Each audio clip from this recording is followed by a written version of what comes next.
Welcome into the roundtable. I'm Brad Wakai. That is my co-host Tyson Gentry. We're coming at you today to recap Week 3 that just took place in the National Football League here. First, we're just going to jump right in. We got a lot to touch on. Who's better than we thought through this point of the season? Who's worse than we thought in this point of the season?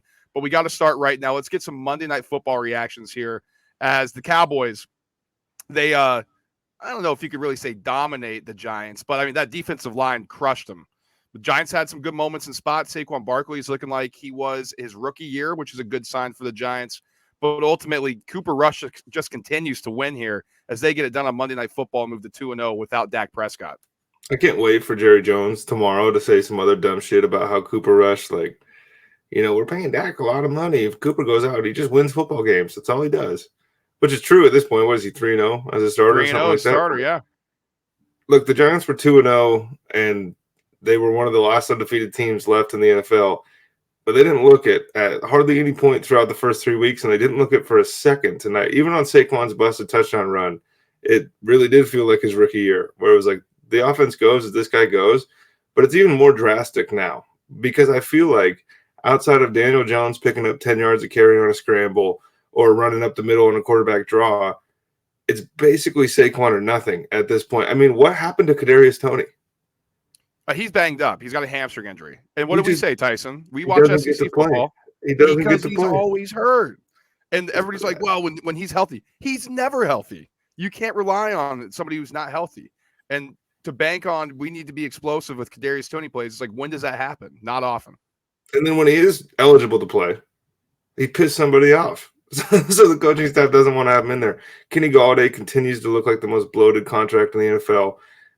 It's bad over in Giants land. Unfortunately, Sterling Shepard took a misstep at last play of the game or last offensive snap for him of the game, I guess. And that just sucks, man, because that guy just never seemed to get a fair shake. But this wide receiver core is stinky.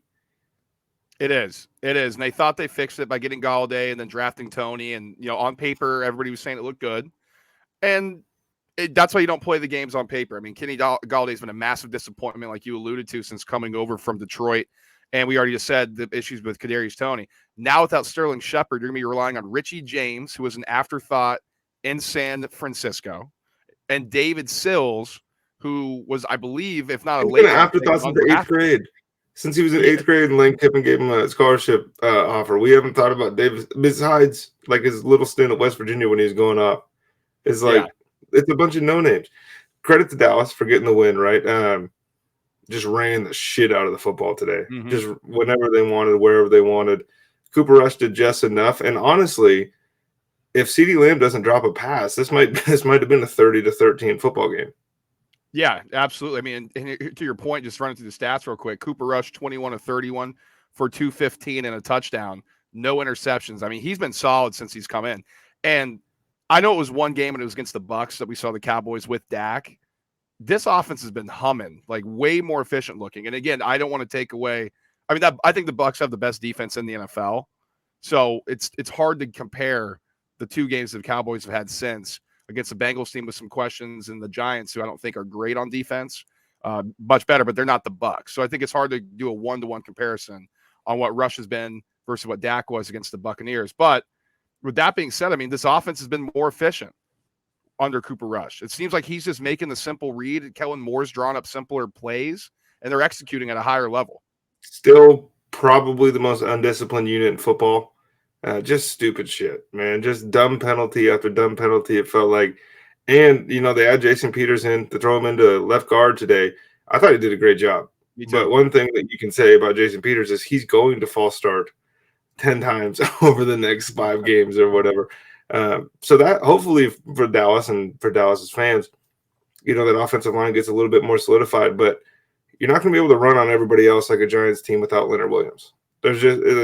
If that is what you're relying on, Ezekiel Elliott, to me, has looked a step slow for a year and a half. And he had some really good moments tonight, I thought, actually. Some moments that he would have maybe turned into 40 yards 2 years ago. But 20-yard chunk plays are 20-yard chunk plays. It's just with the rest of the league right now, and even that division, the Commanders are really hard to run the football on. the Eagles at this point look really hard to run the football on. So Dallas has to get things moving in the right direction, passing the football. But to me, it's going to come down to how many times are drives stalled out by penalties. And that's the biggest thing. If you have negative yardage on plays, I mean, the statistics for any team is eye-opening. With how many punts that you have when you start the drive or have some sort of negative play on a drive, whether it's a penalty or whether it's losing yards, either rushing or getting a sack. It's eye-opening. I want to move here before we get into better than thought, worse than we thought, Tyson. Daniel Jones here, and we discussed this coming into the year. I don't know what the Giants need to see beyond what they saw tonight. I mean, yes, he was under duress, and the offensive line did not hold up against one of the premier pass rushers in the league, and Micah Parsons, and the rest of that front that the Cowboys have. Lawrence went crazy. But, he went crazy. He looked vintage, DeMarcus Lawrence. But Daniel Jones is just not good. And he's not good enough to elevate the talent that the Giants have on this roster. And we're talking about a depleted wide receiving core at this point now, and one that underperforms even with health, but even when healthy. Daniel, I think it's gonna start to get rough for the Giants. I get it. The 2-0 start was great, and you're all happy. It's way better than when Joe Judge was at the helm, or whoever the other coaches since Tom Coughlin have been there. I think you're about to see how bad this roster really is. I mean, it's trash. He's just not good, Daniel Jones, and the Giants have to move on from him if they want to take the next step forward in this rebuild process with Daboll as head coach. 1 minute left in the game, 3 timeouts. You need a field goal. You get the ball at the 40-yard line, and Daniel Jones is your quarterback. Do you think you get into field goal range? With 3 timeouts, maybe. He throws a pick or he fumbles. That's what's he's gonna turn the ball. He messes it up, man. And it's not like crazy. A Daniel Jones thing. Like, to me, at least, I think that some of the stuff that is going on, like, this is a new offense, right? And he's learning a new offense. But, like, this isn't new. He's been this level of a thrower of the football since he came into the NFL. And so to say, like, oh, Brian Daboll is going to get his hands on him, he's going to turn him into this or that. He had a handful of exceptional throws tonight, but he always has. Mm-hmm. And he follows it up by missing somebody 12 yards over their head, or on that last play, yes, Sills fell over, slipped on the route, fell down. He threw the ball after Sills had fallen. He looks, Sills is falling to the ground. He doesn't check off. He just rips because he doesn't go through progressions. He's played the same since he was basically a junior in college. Yeah, and I think just moving forward for the Giants, they're gonna have to figure out, and I think they're gonna know inside that building their evaluations. Obviously, the regime that's currently there did not draft Daniel Jones. They didn't pick up his fifth-year option. They didn't pick up his fifth-year option. I think the writing's on the wall. They wanted to see, hey, if he's serviceable, if we can win with him, we may get him back at a cheaper rate than normally if you pick up the fifth-year contract for a first-round draft pick, right? That's what they're thinking. I think it's very clear that they're going to have a new quarterback in New York next season. It's just how does this season look for them? Like, are they going to be bad? I mean, here's the good news. You play the Bears next week if you're the Giants, and you also have, I think, the easiest schedule in the NFL, if not the second easiest, based on paper. And so there could be wins out there. Do you want to win if you're the New York Giants? I know you want to play hard. I know you want to start setting a culture there, but let's think about this. You have a really good quarterback class this year, and Daboll can have the pick of the litter. And I think you want that guy to have a say in who he gets to mold and kind of create like he did with Josh Allen. Yeah, there's a guy that wears Kentucky Big Blue that I think would look pretty good in New York Big Blue as well. All right, let's get into better than we thought real quick. Then we're going to move into worse than we thought after. Let's just kind of go around the horn here, Tyson. Better than I thought. I mean, I got to start here for me. Jacksonville Jaguars 2-1. And they just went on the road and just absolutely destroyed the Chargers. And I didn't think Justin Herbert played that bad. Listen, I know his ribs are banged up, but I didn't think he played that bad. I thought the Jags just went in there and kicked the shit out of him. I mean, they ran it down their throat. They were more physical. I thought they played with a greater edge than the Chargers had too. I've been super impressed by Trevor Lawrence. And we knew this kind of coming in, Tyson, being an Eagles fan and kind of watching Doug Peterson work with quarterbacks. He definitely helps quarterbacks. You know, that's kind of his thing. You know, I wouldn't necessarily say quarterback whisperer or anything like that, but he elevates the quarterback play. And I think Trevor Lawrence has taken a major step forward going from rookie year to this year under the tutelage and the offense of Doug Peterson. And another thing with Jacksonville, and we mentioned him as in the preseason show as a somewhat of a sleeper to win the division. That was kind of a popular pick. But we thought it would come down to Indianapolis. We were both off the Titans. We'll probably talk about them at some point. But so we knew Jacksonville was going to be a little bit better than where their line was set at, right? The problem is that we didn't see that Trevor Lawrence was going to take this group of misfit toys and Christian Kirk and Zay Jones. James Robinson is 9 months off of his Achilles surgery today as we record this. And he might have had the best start to the regular season, like through 3 games of almost any running back besides maybe Nick Chubb to this point. I mean, the guy's killing it. And that's a trademark of a Doug Peterson team to me as well, is he kind of elevates secondary weapons, a guy like Zay Jones, into making these plays. Christian Kirk was a joke when he got paid all that money. Right. Jags are the ones laughing now. Yeah, and Zay Jones has been great for him. He's probably been their best receiver. You say Christian Kirk and everybody. I mean, Zay Jones has been a monster. Who for you, Tyson? I mean, if you're going to go off the top of your head, who's better than you thought coming in as we sit 3 games into the season? You know, this is going to sound weird, especially given the record, but I think the Jets are better than I thought they were going to be. Really? Okay. I say that because we're still, like, we haven't watched Zach Wilson sling the rock yet. Like, we're still waiting on this next level. Garrett Wilson just comes in here and looked like a monster. Yeah. Elijah Moore is still a target hog on the outside. The production really hasn't come yet, but I expect it to with Zach Wilson. I think that the ancillary pieces in New York, and I understand if you look at the record, I mean, if you look game by game, you might be actually surprised at the record that they have, and I think that's a product of what they have going on there. But part of the reason I think they're better than I thought is because after week 1, I was like, Robert Saleh is losing his job. Like, I thought during week 2 he was going to lose his job too. This team sucks. But hey, they're still fighting. I know that's kind of a weird one, but that's one that popped right off the top of my head just because this is a team that we probably won't see at full strength for quite some time.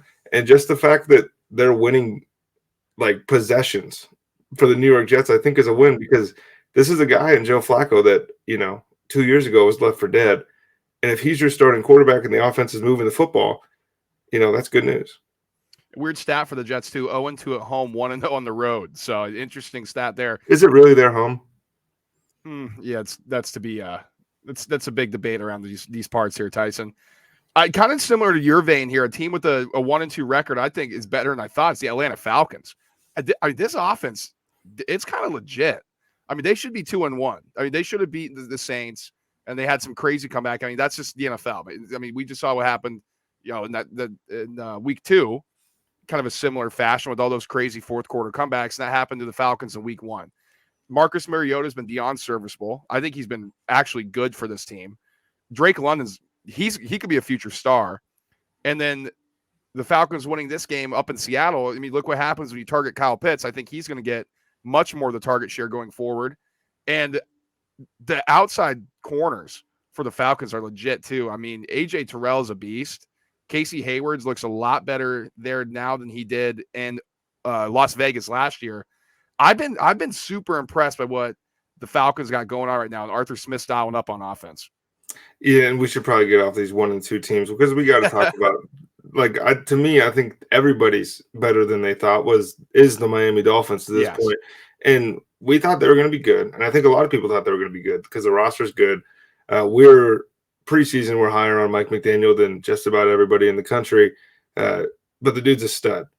But the way they've won these games is what is fascinating because they've taken out top contenders in the AFC now twice, right? They beat the Ravens, they beat the Bills, and they do it in completely different ways. One game, they throw the ball for 500 yards and 6 touchdowns or whatever, 468, I think, and 6 touchdowns. And then this week against the Bills, they have the ball for like 20 minutes of game time. They managed 212 yards total, and they win the football game against the preseason favorite, the team that comes in, doesn't even have to punt until like their 15th possession of the year or whatever it is. And Miami just comes like in 100-degree weather and a 70% heat index. Miami was really impressive. One thing, though, is I was thinking about this with that humidity. Tua goes from Hawaii to Alabama to Miami. he's only ever known humidity. Like he's Yeah. fine in this element.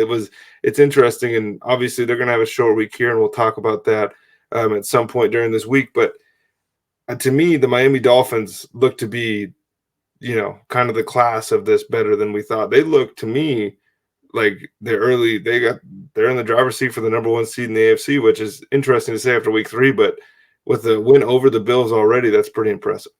Yeah, it's a good win to have in your pocket if you're the Dolphins, winning division and an early one and over a team that's really kind of thwarted them and thumped them the past few years here. Yeah, they've been super impressive to me too. And it is, to your point, the ability that they've shown to win in different ways.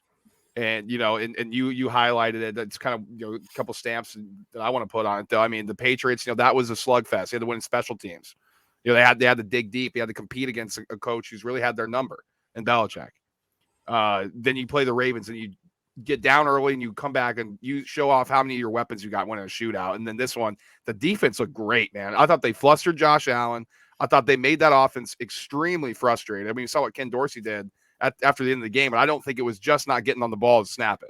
I think that was a whole thing of emotion. Well, if you're Isaiah McKenzie, you got to go out of bounds right there, man. You got to just get down and so like, what are we doing? I think, and people have been shitting on Tua still. And look at it. He didn't play great against the Bills.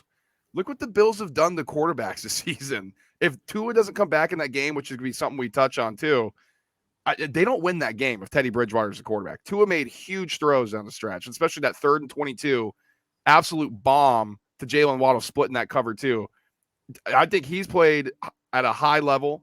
Mike McDaniel's offense clearly has helped him out, and the weapons that the general manager brought in, not just to have Tua throw the ball to, but to protect them on the offensive line. This is an offense that's humming right now, and they look super, super good to start the season. Another one, and I apologize for skipping you here, but I got it on. No, you're good. Got it on my brain here. Yeah.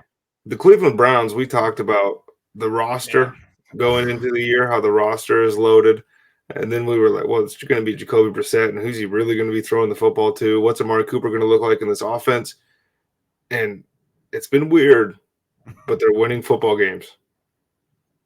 Yeah, and in different ways too, Tyson. I mean, I was high on Nick Chubb coming in, and if you watch our preseason gambling show, I have his over in touchdowns, which looks good so far, and I am to lead the league in rushing, which looks good so far as well. But they're starting to figure out what Jacoby Brissett can do. I mean, they spread the ball out a lot more in the passing game against the Steelers than I expected them to. I thought it was just going to be all power run. Is their roster even better than we thought coming into this game? I mean, they look great at every single position on the field.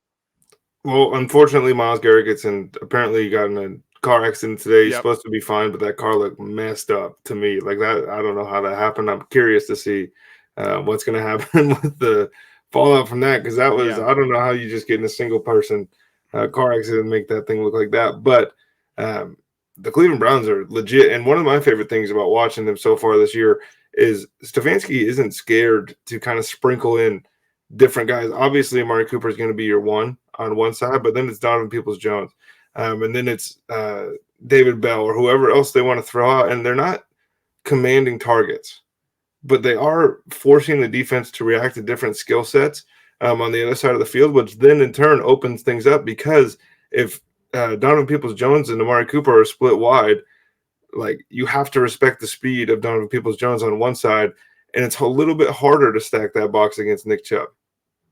And to be fair, it doesn't really matter at this point in the season. It doesn't look like you can stack the box all you want. Nick Chubb looks like this is his year. I said James Robinson might be the most consistent, but Nick Chubb is he's an animal. And that O-line's been pushing people around. It's what we thought was going to happen last year, though. This is where we thought this team was going to be. And it's starting to look a lot more like a Baker Mayfield problem than a Cleveland Browns problem. I was going to say it's because Brissett's played better than Baker, and he's been better this season than Baker was last year. Elephant in the room here, got to touch on the other 3-0 team. They've been better than I thought in the Philadelphia Eagles. And we both thought they were going to have a good season, and they played a very easy schedule. But the way they've looked has been impressive to me. The offense has been awesome. Jalen Hurts looks like a legit quarterback in this league.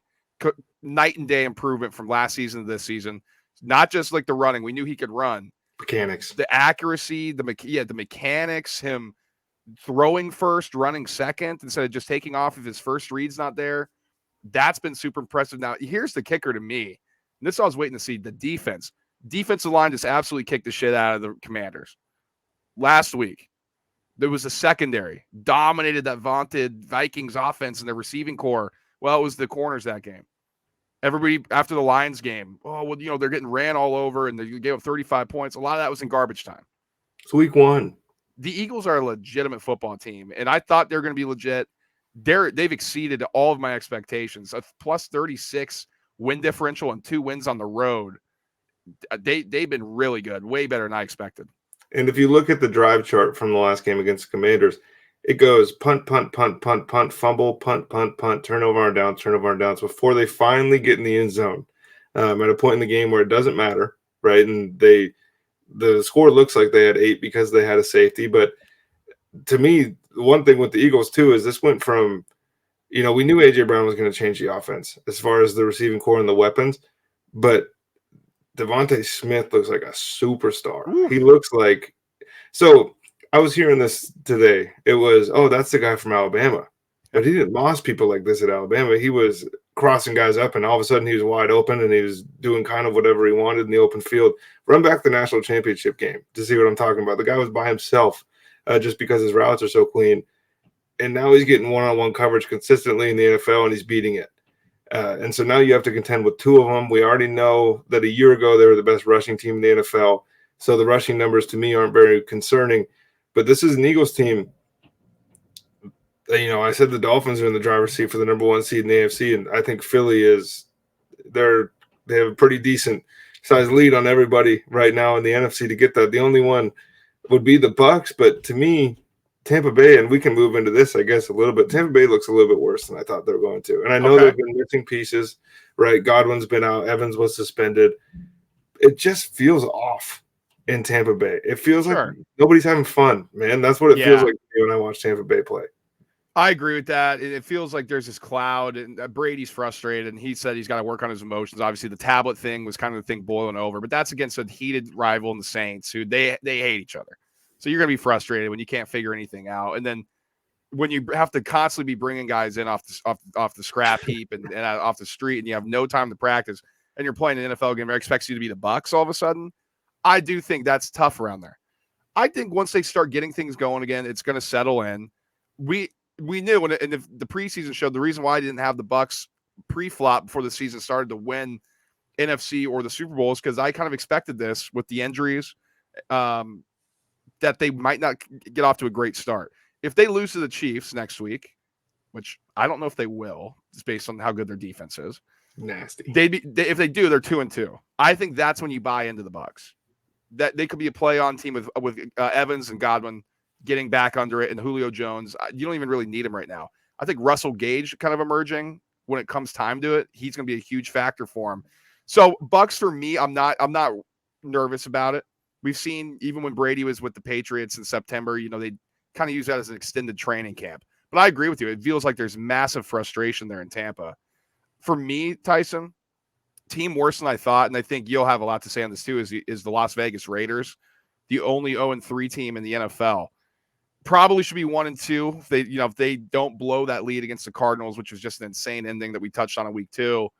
But Josh McDaniels already having a closed door meeting with Mark Davis, the owner. I think a lot of that has to do with Mark Davis is an owner of the Aces, and he was very pushing or very present during the Aces WNBA Finals run. I think a lot of that has to do with, hey, I'm just coming back in. How the fuck are we 0-3? Type of deal. More so than people are like, is he going to get fired already?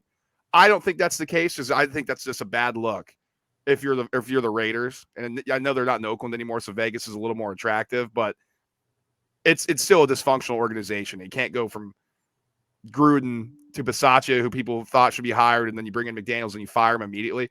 They've just been not as sharp as I expected. We knew the defense wasn't going to be good, but you bring in Devontae Adams Tyson the past 2 weeks, he's had 4 catches in 2 weeks? Come on.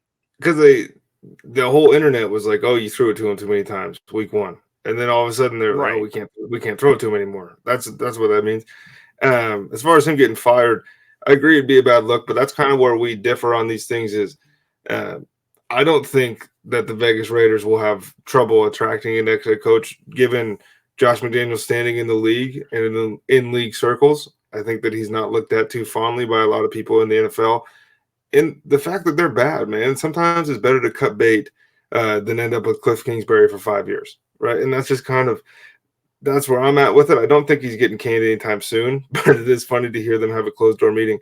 We talked about it in the preseason, though. They doubled down on all the positions they were already pretty good at. Yep. And they ignored everything that they sucked at. And now those things are amplified. And it doesn't really matter that Devontae Adams is on your team because, like, you can't run the ball. You can't pass protect. You can't stop other people from throwing the ball. Apparently, you can't stop other people from running the ball. It's bad over there. And one thing I do want to say real quick before we get too far on, we didn't have the Bears in the teams that are better than we thought because they're not. They stink, man. They're not better than we thought. Like, so just get out of the way. The Bears are exactly where we thought. They just have 2 W's. Because Jimmy Garoppolo and these guys, like if Jimmy plays week 1 in the monsoon, Jimmy's been bad, but they probably win, right? Yeah. And it's one of these things. So we'll skip the Bears for now, but I do agree on the Raiders. Another team that's a little worse than I thought, and I know this is going to sound weird because they just beat the Chiefs, but like the Colts are boring. Oh, again. Dude. There's like, it's the Michael Pittman show. Oh. And then it's kind of like, what else can we muster? Jonathan Taylor has been, I don't want to say neutralized because he's had a decent season, right? To this point, we're in week 3, and obviously his rookie year, he didn't do shit for like 6 weeks, and then he just went nuclear. And it was kind of the same thing last year, and then he went nuclear, so maybe that happens again.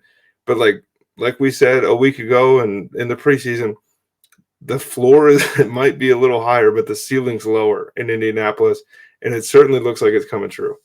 Yeah, they're definitely made my list. I mean, 1-1-1. I mean, should have beaten the Texans. So I mean, but really 2-1. Okay, I mean, are we looking at them differently? Probably in a way, but we're not looking at wins and losses here either. Is the thing as we talk about this, we're watching the tape and just looking at what we see.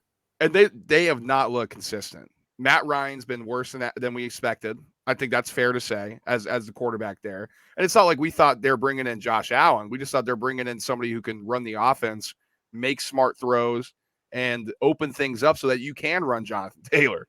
And it just hasn't happened that way. And so I think when they get Shaq Leonard back, their best defensive player, the defense is going to look a lot better.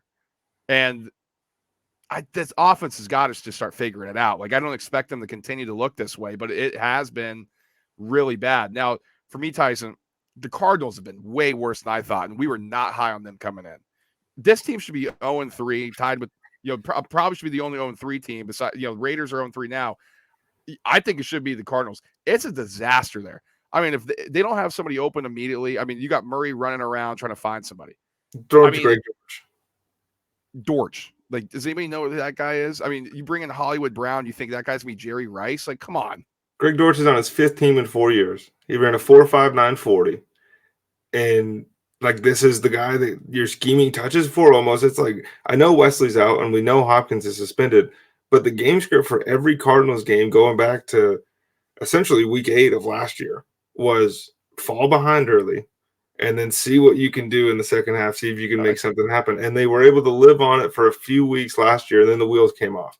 Because when they started 11-0 and finished, 12-5 or whatever. It was 8-0 or something, and then they lost the Packers, whatever it was. But they're doing the same thing this year, and the talent just isn't there. Kyler, much to our chagrin, actually has been kind of pulling more Houdini-X than we would have even expected at this point. Like, their point differential should be worse than it is.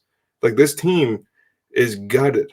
Like, there's a couple guys on the defensive side of the football that if you asked a casual NFL player or watcher to name, they couldn't tell you where they played before this, what position they play. Like, there's just a bunch of guys in this team that are just that. They're just a bunch of guys. Yeah, and to your point, Tyson, they have the negative 25 point differential, which is good for 4th worst in the NFL, and I think you're right. It probably could be a lot worse than that. Could be 40 if the Raiders got their shit together. Man, dude, it's crazy. Team worse than I thought. I guess just the way they looked. I mean, this team should be 0-3 in my book, the Saints. And I knew they were not going to be great or good. Even I thought they were going to be an average to bad team. Dennis Allen's this team doesn't look well coached, and I expected that coming from Dennis Allen. I mean, the guy was a disaster in Oakland, and you just expect all of a sudden that he's going to take this team over with Sean Payton leaving. Sean Payton, and well, I guess nobody likes Sean Payton anymore. The guy can't coach, I guess. Sean Payton just walked out of that door, and you bring in Dennis Allen is now your head coach. But he's been there. Everybody for like just expected it to be years. the same. He's been there, Brad. And Carmichael, man, he's been the OC. He doesn't call plays. Now the guy's got to call plays. It's a disaster. Jameis has a broken back. Sure. His bad decision-making's back. It's Jameis. What do we expect, guys? I mean, it's just so funny to me how the perceptions of certain guys change.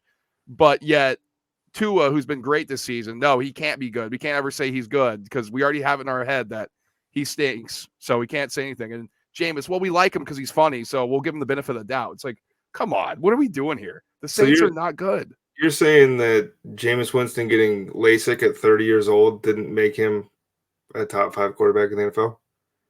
Not in my book, Tyson. Maybe in some others. You know what's most frustrating about the Saints? And look, I know you traded the farm to go up and get a wide receiver, which at the time was a stupid move, and it looks dumber now. Chris Olave is playing great. Right. Chris Olave is looking really good. Chris Olave is actually had a better pace through his first 3 weeks than Jamar Chase did a year ago. That's probably not going to be sustained. You have to throw the football to Alvin Kamara. Alvin Kamara is the best player on this team. Alvin Kamara is being treated like just about every other running back that's been on the Saints that wasn't named Alvin Kamara for the last 5 years. What is the point of this? And the more frustrating part, if you're a Saints fan, you don't have your own pick.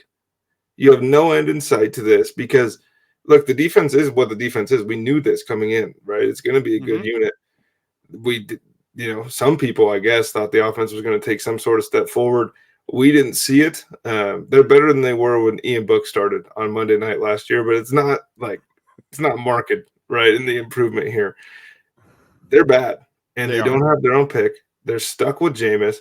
They're still scheming touches for Taysom Hill that should go to people who can actually kind of impact games. Yes, you can hand him an end around, and maybe 1 out of every 6 he'll turn into a 30-yard gain, and maybe he just does find the end zone.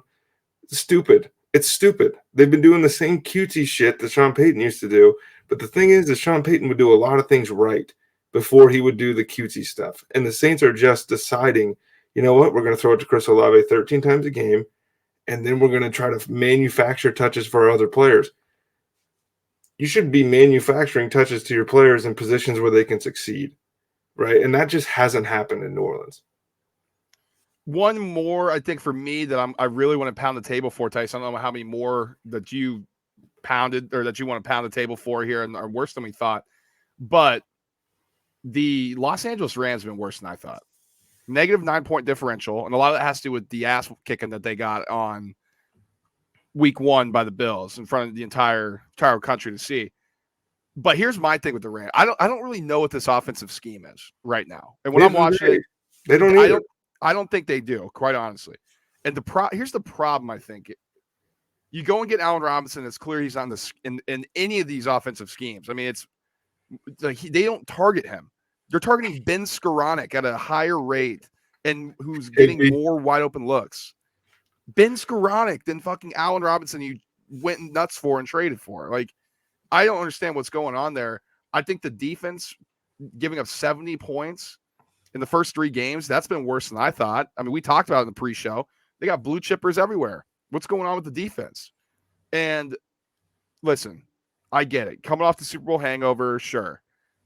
But you played the Falcons, and in the second half, you blew the game. The Cardinals, yes, you looked a little bit better in that one. But even then, the second half, you were anemic on offense. Against a bad team.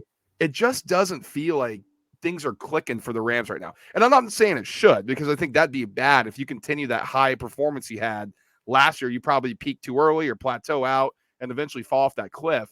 But just right now, they're just a little worse than I thought as a football team as I watch them on a week-to-week basis. Yeah, Allen Robinson is an expensive-ass decoy. Woof. That is what they've turned him into.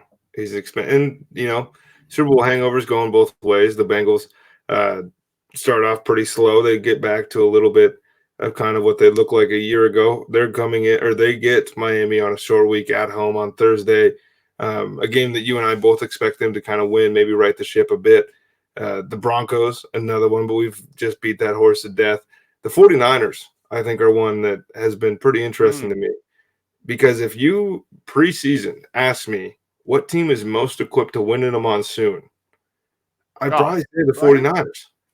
And they get outclassed in an environment that suits them much better than it suits the Bears. And then they look like crap on Sunday night against the Denver Broncos. They mustered 10 points. Jimmy Garoppolo didn't get the playbook preseason, something that you've liked to point out over the last 48 hours. And all of a sudden, the offense is sputtering. They can't generate points. The defense is still the defense, right? The defense is going to be good. They're going to be hard hitting. But, the thing with Shanahan is everybody, it's like, take a ticket at a deli. You're a number in his system. And sometimes it just feels to me like you got to get your superstars the football. And I know Kittle's coming back in his first game. I felt like he should have been more involved. Me too. Especially the targets he was getting were run 8 yards, turn around, we'll throw it to you, and you'll be immediately met by 3 people. That's not where George Kittle thrives, right? Deebo Samuel hasn't necessarily been put in a position to be as successful as he was a year ago. Not his fault, some of it, because he was wide open a handful of times last night, just didn't get the ball or didn't get it in the right spot. But, I think the 49ers are one of those subtle teams that if they were – if the LA Rams had an SF on their helmet, the world would be burning. Oh, yeah. I think you're right about that, and it is definitely subtle. We'll see what happens with the whole Garoppolo thing. I know you're a big Lance guy, and I've been the opposite. I love Jimmy too, though. I love Jimmy, and I thought that Jimmy being able to come back would honestly maybe help this team because it felt like that's who the team wanted to be the quarterback, anyways. Right. But it doesn't look like Kyle feels the same way, at least with they're so fucking boring on offense. It's crazy. I don't know why. You're the genius, right? This is your thing. You're the guy that can scheme anybody. Yeah, that's what they say. He can turn any running back into an all-pro. It just hasn't happened. Granted, they've been banged up. Eli Mitchell's missed time. Ty Davis-Price missed time. That's kind of the 49er way. When's the last time a running back finished the first 2 weeks of the season healthy? Like, they're used to this. Yeah. Yeah, no, that's a good point. All good thoughts there. Let's close with this, Tyson, before we get out of here. Just kind of what we expected. We'll run through these a little quicker just because, we don't want to toot our own horn here. But who kind of the teams of what we expected? I mean, we're both right on the nose on this one. The New England Patriots. This doesn't shock us. We said coming into the season, this offense is going to be anemic. They have no explosive players. They're not going to be a good team. And everybody's like, "What? No, Belichick." There's nobody on the whole roster. There's nobody. It's negative 21-point differential. They've given up 71 points when they scored 50. Mac Jones, high ankle sprain. Hoyer's going to have to play, or Bailey Zappi, Mr. Popgun Arm himself. This is not going to get better in New England. Just slander on the legend, the college football legend. I cannot believe you. I mean, for me, the most frustrating thing about the Patriots, a year ago, the offense wasn't great either, but they were able to kind of scheme Damian Harris into spots where he could succeed in the rushing game as a whole.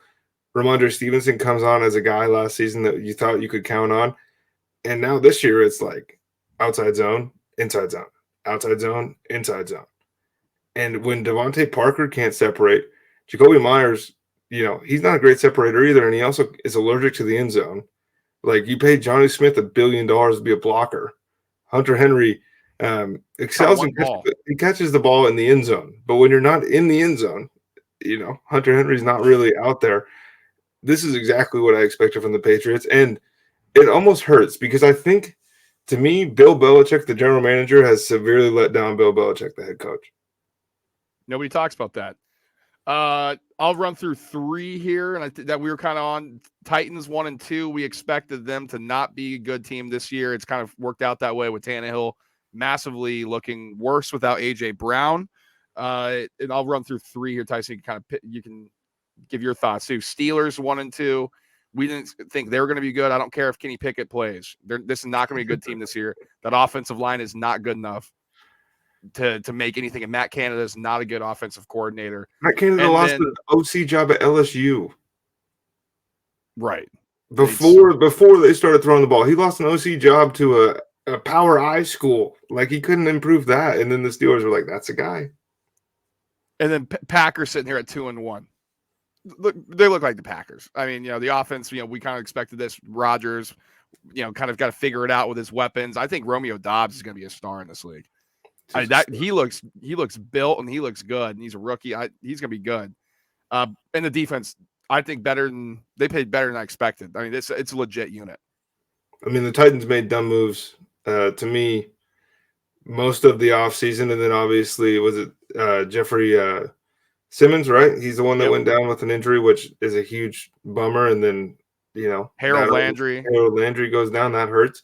But when you get rid of a 24-year-old franchise cornerstone for a draft pick that you hope turns into a 24-year-old franchise cornerstone one day, it's not a good move. Derrick Henry's a year older. The offense sucks. Taylor Lewan's out for the year, which, by the way, might not be the worst thing.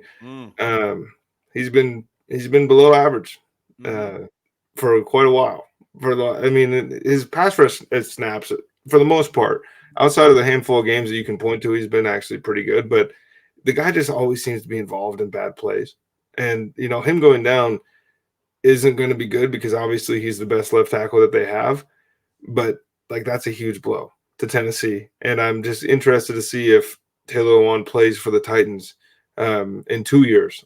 I don't know if he gets cut a year after his injury, but this is a lot for them. Green Bay looks like Green Bay. We knew this was going to, especially when they lost week 1, it was like, oh, it's a wrap. They're going to be fine. Another one, I guess, that we expected with the Steelers, but didn't everybody? I feel like some people were loving the Steelers this year. I don't know why. Well, those people all live in Pittsburgh. True. George Pickens had the best catch of the year. We can wrap this debate up right now. Problem is, that might be the only one he gets down the field more than 30 yards. Mitch, you talk about popcorn arm, man. Mitch got some zip over the middle. Mitch throwing down the sidelines is as bad as Russell Wilson throwing over the middle of the field. Oh, come on. Hey. Men lie, women lie, numbers don't. Anybody else what we expected here, Tyson? Do we want to kind of pat ourselves on the back so far through 3 weeks? Shit, every other team we didn't name. Yeah, I know. I was looking through the list. I'm like, you're kind of right on a lot. I think Bengals we missed on a bit, but that should turn around. But I think to this point, they've been worse than we expected. But we said it, Super Bowl hangover. Lions 1-2. They've looked a lot more competitive, but blowing that game against the Vikings, they just have another step to take. I mean, kind of working out so far through 3 weeks how we expected. In 3 weeks, you think, oh, it's only 3 weeks into the season. It's actually a fairly good sample size, right? Going back through time, you can look at the statistics. People that start the season 3-0 have just a severely huge advantage as far as making the playoffs go. Teams that start 0-3 are at a huge disadvantage to make the playoffs. And those middle of the road teams will figure it out, right? Does the Ravens defense get better? Probably. Do the Bengals offense figure it out? Probably. But for a lot of these guys, it's the ebb and flow of the NFL, where the Bengals will balance out with the Bears. And that's just how this thing works. Yeah, absolutely. Absolutely. All right, week 3 is done in the NFL. We appreciate you guys watching it. As always, please like, subscribe, and share, whether you are watching us on YouTube, listening to us on Apple Podcasts, or Spotify. We really appreciate your support. Subscribe so you don't miss any of our newest updates. We've got a lot of content coming out for you this football season. Share it with your friends as well. As always, social media, Instagram @_the roundtable pod _, TikTok @_the roundtable pod _ and Twitter @TRT _pod. We got a lot of gambling stuff here, Tyson. We hit one tonight on Monday Night Football, our primetime player props that we've been rolling out. And we were riding a little heater there for a second, and then Jimmy G missed Debo twice. So that was our anytime touchdown scorer last night, so that one hurt. But we're up. You want to plug the Chalkboard? Yeah, follow us on Chalkboard. We'll put it in the link in our YouTube, or if you're listening to us, we'll have it in the description as well on there.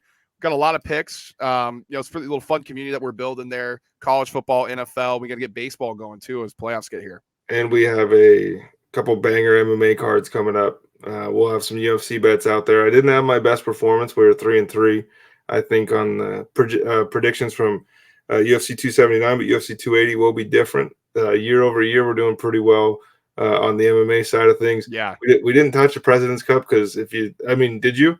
I did. And yeah. Did you have kids? Yeah.